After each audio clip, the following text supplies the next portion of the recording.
Today's big question: why do many foreigners think that Germans have no emotions? If you've spent any time in Germany or with Germans, you might have noticed that they don't always seem very, well, expressive.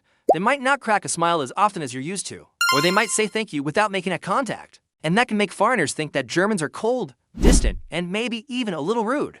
But is it really that unusual? Well, let us take a look at some of the things that might leave foreigners scratching their heads and wondering where the smiles are. The most obvious thing that foreigners notice about German faces is that Germans don't smile as much. And that can be confusing for foreigners because in many cultures, smiling is a sign of happiness. So if you're from somewhere where people smile a lot, you might think that a German person's lack of smile means that they're unhappy or that they don't like you. But that's not always the case. In fact, in many situations, a German person's serious face might just mean that they're being polite. For example, when someone asks you how you are, you might automatically respond with I am fine or I am good. Even if you're not actually feeling great, that's just something that we automatically say to be polite. And in the same way, Germans might not crack a smile when they say thank you, because they don't want to draw attention to themselves or make you feel uncomfortable by showing too much emotion. It's just that in Germany, less is more. So if we smile, it means we're really happy. If we don't smile, it doesn't mean we're unhappy.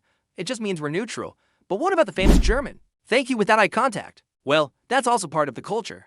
You see, in Germany, we respect your privacy and your eyes. It's considered rude to stare at people, so we try to avoid making eye contact when we say thank you. Now, this might seem strange to foreigners who are used to saying thank you while looking the other person in the eye. But in Germany, it's normal. And it's not just because we're being rude. It's because we respect people's privacy and personal space. So if you want to make a German sad, ask him why he's not smiling anymore. Then he'll probably show a bit of emotion after all. Thanks for watching. See you next time.